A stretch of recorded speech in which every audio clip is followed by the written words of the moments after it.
Bonjour, c'est avec grand plaisir que je vous retrouve pour cette nouvelle émission d'AQC TV Live. Aujourd'hui, on va vous parler d'étanchéité, étanchéité horizontale et étanchéité verticale. Tout d'abord, l'entretien des toitures terrasses, clé de la durabilité des ouvrages. Et ensuite, étanchéité des façades, la jonction mousse imprégnée ou membrane. Sommaire.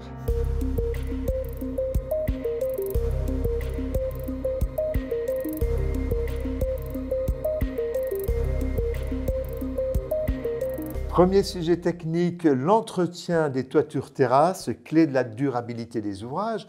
Et j'accueille Christine Ludman de la Socabat. Bonjour Christine. Bonjour. Je propose que vous vous présentiez, la Socabat. Oui, je travaille au département prévention, risque et expertise de Socabat. Socabat est un GIE rattaché à la SMA BTP qui regroupe des experts en construction. Ces experts ont 3 missions principales. D'abord, participer aux expertises après sinistre pour le compte de la SMA BTP. Ensuite, assister la SMA BTP dans son analyse du risque au travers d'études de projet ou d'audits d'entreprise. Et enfin, dernière mission, mais non des moindres, participer à la qualité de la construction et à la prévention des désordres en travaillant activement avec les organisations professionnelles. Alors, vous qui êtes experte de construction, vous allez régulièrement sur des sinistres. Et quelles conséquences voyez-vous d'un défaut d'entretien des toitures terrasses ? On peut constater plusieurs conséquences. D'abord des glissements, des déchirures ou des décollements de relevés d'étanchéité, des plis dans les revêtements bitumineux autoprotégés, des défauts dans les joints des bandes solins et aussi des stagnations d'eau liées au colmatage de l'évacuation des eaux pluviales. Alors pour éviter tout cela, est-ce qu'il y a une obligation pour le maître d'ouvrage de faire entretenir sa toiture terrasse ? Strictement, il n'y a pas d'obligation, mais les DTU de la série 43 contiennent une annexe informative sur l'entretien des toitures terrasses. Cette annexe rappelle que la condition de la durabilité des revêtements d'étanchéité est pleinement satisfaite lorsque ce revêtement est entretenu et lorsque son usage est conforme à sa destination. Donc c'est important que l'étancheur le dise au maître d'ouvrage, enfin disent qu'il faut un contrat d'entretien. Oui, l'entreprise a un devoir de conseil vis-à-vis du maître d'ouvrage. À ce titre, par exemple, elle peut lui proposer un contrat d'entretien. D'accord. Alors, quels sont les points de vigilance que l'on peut demander dès la conception de ces toitures terrasses ? On peut retenir 3 points de vigilance. Premier point, la stabilité et le dimensionnement de la structure et du support de la toiture terrasse. Donc, c'est essentiel, ça. Oui. Ensuite, la gestion des eaux pluviales, avec le respect des pentes, le dimensionnement en nombre et en diamètre des évacuations des eaux pluviales et aussi leur répartition sur l'ensemble de la toiture terrasse. Donc, pour que l'eau s'évacue bien. Oui. Et le troisième point ? Respecter les dispositions pour faciliter l'entretien de la toiture terrasse. Donc, l'entretien. Alors, justement, je vous propose qu'on parte en banlieue parisienne, à Massy, pour aller voir une opération d'entretien de toiture terrasse. Bonjour Monsieur Debray. Monsieur Bernard, bonjour. Eh bien écoutez, merci de nous accueillir sur votre chantier de Massy. Je vous laisse vous présenter et présenter votre chantier. Ouais. Bonjour, alors Frédéric Debray, société Isochap, et je représente aujourd'hui la CSFE, donc la Chambre syndicale française de l'étanchéité. Ici, donc on est à Massy sur un immeuble de copropriété où vous avez 5 bâtiments et l'idée c'est de faire l'entretien de la toiture pour nettoyer le gravillon et vérifier que tous les ouvrages d'étanchéité sont toujours en bon état. Vous intervenez depuis longtemps sur cette terrasse en entretien ? Ce bâtiment, sa réfection a été faite il y a environ 15 ans et depuis on intervient tous les ans en contrat d'entretien. Lorsque vous intervenez, quels sont les points de vigilance particuliers que vous avez sur cette terrasse ? Alors l'entretien, ça consiste à nettoyer tout ce qui est mousse, végétation, gravats, parce que les oiseaux peuvent aussi les apporter, vérifier tout ce qui est relevé d'étanchéité, vérifier que les évacuations pluviales ne soient pas bouchées, et vérifier les soudures au niveau des relevés d'étanchéité et vérifier l'état général, si ça vieillit bien. Et l'objectif principal est d'anticiper si potentiellement il peut y avoir des fuites, pour éviter les infiltrations dans les appartements. Au-delà de cette terrasse, avez-vous des points de vigilance particuliers sur d'autres types de terrasses ? Chaque terrasse est différente parce qu'elles sont orientées de différentes manières, elles ont des hauteurs différentes. Après, tout va dépendre aussi de la protection qu'il y a dessus. Là, vous êtes sur une terrasse qui est en gravillon. Vous pouvez avoir des terrasses autoprotégées où c'est plus un coup de balai et quelque chose de visuel aussi qu'on va pouvoir faire plus facilement sur la membrane d'étanchéité. Ou sinon, vous allez avoir les membranes, ce qu'on appelle TTV, donc végétalisées, où là, ça va demander un entretien un peu plus important parce qu'il va falloir quand même faire un peu le tri dans les mauvaises herbes et les bons végétaux pour que la toiture puisse se développer correctement. Après, vous avez aussi tout ce qui va être là, avec l'arrivée des panneaux photovoltaïques, où il faut vérifier que, justement, que la compatibilité avec les panneaux se fait toujours bien avec l'étanchéité. Est-ce qu'il y a des contraintes particulières quand vous intervenez pour la préparation Préparation, ouais. Non. Après, c'est problématique d'accès parce qu'on est sur les toits. Et puis, après, les conditions météorologiques le jour de notre intervention. Merci Monsieur Debrenne de nous avoir accueillis sur votre chantier. Merci à vous. Au plaisir. Retour sur le plateau d'AQC-TV Live avec Christine Ludman, donc experte construction de la Socabat. Christine, quelles sont les principales recommandations que vous donneriez à un maître d'ouvrage? Alors, la première, évidemment, c'est d'assurer l'entretien régulier de ces toitures terrasses. Tout à fait.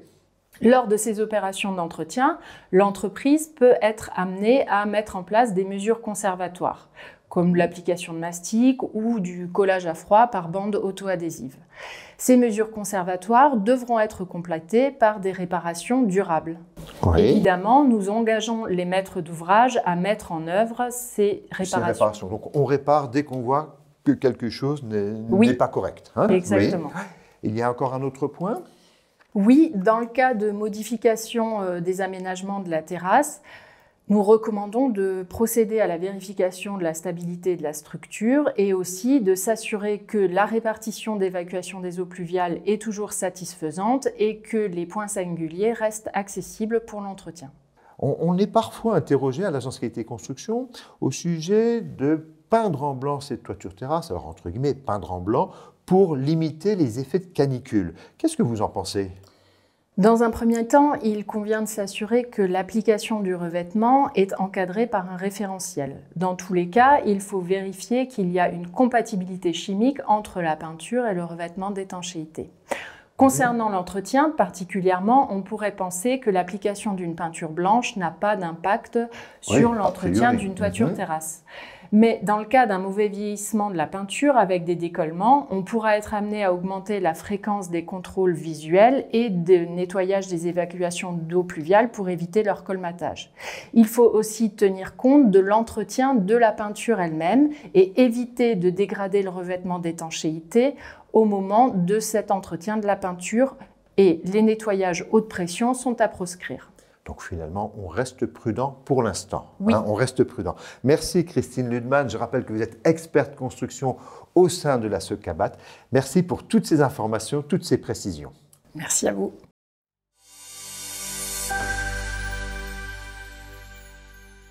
De retour dans notre studio sur un sujet similaire, l'étanchéité des façades, la jonction par mousse imprégnée ou par membrane.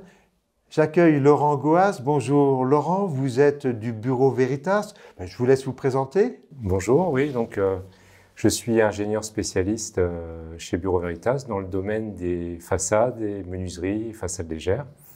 Donc j'interviens en assistance des ingénieurs généralistes et je suis référent donc, sur ce domaine technique. Alors justement, ce domaine technique, faites-nous un petit peu un panorama entre les mousses, les membranes, les joints mastiques. Dites-nous quelques mots là-dessus. Alors oui, effectivement, il existe plusieurs produits pour réaliser les calfeutrements des menuiseries et des façades. Donc tout le monde connaît le joint de mastic à la pompe, qui est le produit historiquement préféré par les entreprises, qui est le produit passe-partout. Et il existe depuis une vingtaine, voire 25 ans à peu près, deux produits qui peuvent se substituer à ce fameux joint de mastic, qui sont les membranes et les mousses imprégnées, qui permettent, comme le mastic, de faire l'étanchéité entre les éléments et le gros œuvre. Alors, quelles sont justement les performances qu'on va attendre de ces produits? Donc, on pense l'étanchéité à l'eau, mais il y en a certainement d'autres. Alors oui, Le calfeutrement d'une menuiserie, c'est principalement l'étanchéité à l'eau, également l'étanchéité à l'air, notamment d'un point de vue thermique. Il y a également éventuellement les problèmes de liaison acoustique qui peuvent être repris par ces éléments de calfeutrement. D'accord, aussi l'acoustique. Alors, est-ce qu'il y a des recommandations sur la mise en œuvre, des points sensibles à surveiller, surtout vous en tant que contrôleur technique? Alors oui, on va vérifier l'aptitude à l'emploi des produits, l'adhérence sur les supports. Et le premier point d'attention, justement, va porter sur la réception des supports. Il faut que les supports soient sains, soient étanches, bien plans, voilà, et qui permettent de mettre en place de façon optimale le joint de mastic ou la mousse imprégnée ou la membrane. Il faut savoir que le produit qui va être le plus exigeant de ce point de vue-là, c'est la mousse imprégnée parce qu'elle nécessite des faces de support bien parallèles et avec peu de défauts de planéité. D'accord. Alors, en cours de chantier, est-ce qu'on fait attention, je ne sais pas, par exemple au stockage ou à la météo du jour pour mettre en place ces produits? Oui, alors sur les différents produits, on pourrait dire qu'ils sont pas tous au même niveau. Vous avez effectivement pour le mastic et la membrane qui sont des produits collés, qui nécessitent une adhérence. Il faut éviter de les mettre en œuvre par des températures trop froides ou lorsqu'il pleut. Par ailleurs, sur le stockage, tous ces produits sont sensibles aux UV, donc il faut éviter de les laisser ouverts trop longtemps. À l'air libre, au soleil, quoi. Voilà, oui. au soleil. D'accord.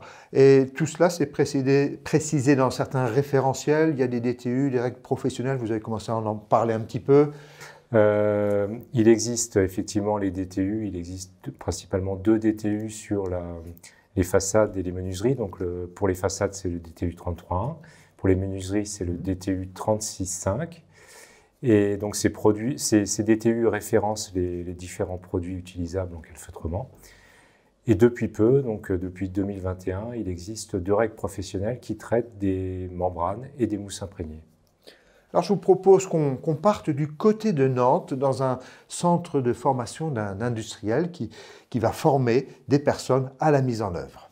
Donc, bienvenue dans notre centre de formation Tremco CPG France. Donc, Tremco CPG, on est spécialisé dans les produits d'étanchéité, de collage, de revêtement de sol et de protection feu passive. Ici, vous êtes dans le centre de formation d'Aigrefeuille-sur-Maine, donc en Loire-Atlantique. Donc, on a accueilli 89 entreprises au total depuis 2017.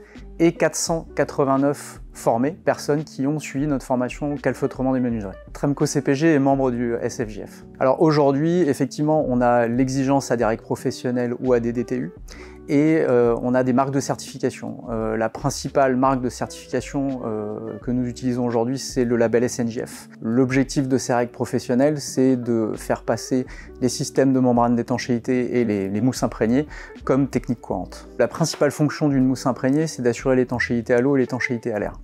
C'est son rôle principal. Donc étanchéité à l'eau, étanchéité à l'air pour le domaine de la menuiserie, mais également pour le domaine de la façade.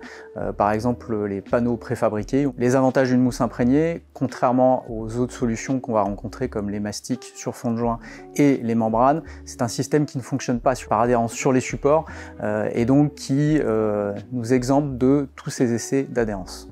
Le second avantage des mousses imprégnées, c'est également des produits qui restent perméables à la vapeur d'eau et qui ont de bonnes performances thermiques et acoustiques, qui est aussi un élément essentiel. La première étape, c'est la réception du support. Il faut absolument respecter les tolérances du support, donc qui sont données dans les différents DTU, que ce soit DTU sur la maçonnerie ou DTU ossature bois par exemple. Alors sur la mousse imprégnée, les points de vigilance pendant la mise en œuvre, ça va être les liaisons et les connexions de la mousse imprégnée. On va traiter l'ensemble des points singuliers et en fonction de la nature de la pose de la menuiserie. Aujourd'hui, la membrane peut être utilisée dans 2 cas de figure, donc soit en étanchéité principale, donc on peut l'utiliser sur les 4 faces de la menuiserie, ou on va l'utiliser en complément d'étanchéité pour protéger le calfeutrement, qui peut être une mousse imprégnée, un fond de joint mastic, en tête de menuiserie. L'objectif principal, quand on est en appliqué extérieur ou en tunnel au nu extérieur, c'est d'éviter la stagnation d'eau et la rétention d'eau qui peut conduire à des sinistres. qu'en règle générale, on forme, on va dire, un bon duo entre la mousse imprégnée et la membrane, puisque la mousse imprégnée va assurer l'étanchéité à l'air, performance thermique et acoustique, et notre membrane d'étanchéité va venir assurer le renforcement de cette étanchéité à l'eau et de cette étanchéité à l'air. Elles vont être aussi également beaucoup utilisées dans le domaine de l'ossature bois pour faire les jonctions aussi avec les pare-pluies et la menuiserie. Il faut bien profiler la membrane pour éviter d'avoir des phénomènes de stagnation d'eau en tête de menuiserie. Et le second point sur les membranes, le point de vigilance également, c'est la résistance aux UV. Résistance aux UV en phase chantier. Et c'est pour ça qu'a été créé dans les règles professionnelles aussi différentes classes de membranes, avec les classes A, les classes B et les classes C, en fonction des expositions aux UV. Sur les systèmes collés, il faut s'assurer de l'adhérence sur les supports. La formation et le partenariat avec les entreprises applicatrices est vraiment importante et ça fait partie des enjeux de demain, c'est vraiment d'accompagner les entreprises sur la mise en œuvre des solutions pour baisser la sinistralité. De retour avec Laurent Goas de Bureau Veritas. Laurent, comment on fait pour choisir un produit, l'un plutôt que l'autre? Alors le choix d'un produit de calfeutrement va tout d'abord dépendre de la conception du joint même, oui. le détail de liaison entre la menuiserie par exemple et le gros œuvre, la taille du joint, sa position, si on est en nu intérieur, en nu extérieur. Il faut savoir par exemple que les membranes permettent de réaliser des joints de très grande largeur, jusqu'à 12 cm, ce que ne permettent pas les autres produits tels que les mastiques ou les mousses imprégnées qui sont limitées à 20 ou 30 mm de largeur. Voilà, donc déjà dans un premier temps c'est la configuration, la configuration oui. du joint. Ensuite, le choix du produit, enfin tel produit plutôt qu'un autre, il y a des classes de performance qui peuvent être différentes. Les mousses imprégnées, il faut savoir qu'elles sont un peu moins performantes en termes de perméabilité à l'air que les deux autres types de produits, membrane ou mastic. D'accord. Ouais. Et pour les membranes, c'est pareil, il y a des classes de produits qui dépendent, elles, plutôt de l'exposition aux UV du calfeutrement. Vous avez les classes A, B, C. La classe A étant la plus performante d'un point de vue tenue aux UV. Et ces produits bénéficient d'une certification? Alors, aujourd'hui, c'est le cas pour les membranes. Les joints de mastic également bénéficient d'une certification du SNJF. Pour les mousses imprégnées, la certification est en place, mais c'est en cours et il n'y a pas encore de produits qui sont certifiés à ce jour. Et une dernière question, est-ce que ces produits nécessitent un entretien régulier? Alors, à ma connaissance, non. Les calfeutrements de menuiserie et de façade n'ont pas un besoin d'entretien particulier. C'est des éléments qui sont prévus pour durer le même temps que la durée de vie des ouvrages. Merci Laurent Goas de Bureau Veritas pour toutes ces précisions sur les étanchéités de façade. Maintenant, une présentation de la revue Qualité Construction. Elle existe depuis 1989, anciennement appelée Sycodes Information, et nous fêtons le numéro 200. Notre dernier numéro de la revue Qualité Construction vient de paraître. Au sommaire, un reportage sur la construction de l'Arena 2, véritable prouesse environnementale. Un article sur le label Effinergie Patrimoine. Un point sur les isolants biosourcés à base de chanvre et de lin. Et une enquête sur les immeubles en bois de moyenne et grande hauteur. Nous vous proposons en lecture gratuite sur notre site internet l'article sur les bornes de recharge électrique installées en copropriété. L'enjeu est colossal avec 8 millions de places de parking potentielles. Quelles sont les solutions disponibles? Comment se déroule une opération de raccordement? Quelles sont les précautions à prendre pour bien dimensionner et sécuriser une installation? Notre article enrichi d'avis d'experts vous dit tout sur le sujet. Retrouvez toutes nos offres d'abonnement à la revue sur notre site internet qualitéconstruction.com.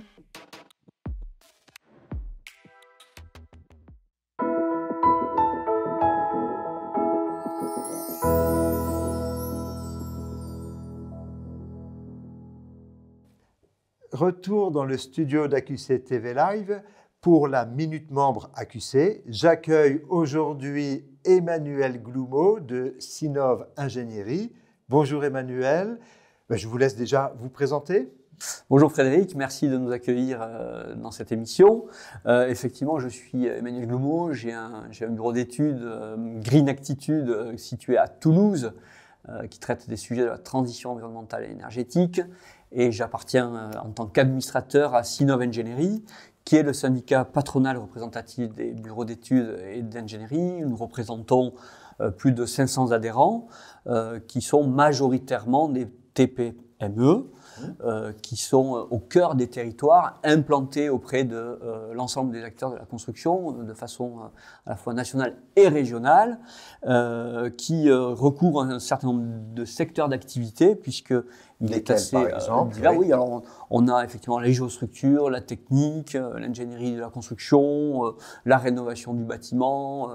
Alors en dehors d'ingénierie construction, on a également l'acoustique, la thermique du bâtiment. Donc on est pluridisciplinaire. Globalement, toute la Voilà. technique du bâtiment. Absolument, absolument. Où on a globalement, si vous voulez, une Sinov Engineering, hein, c'est de l'expertise essentiellement et de l'accompagnement.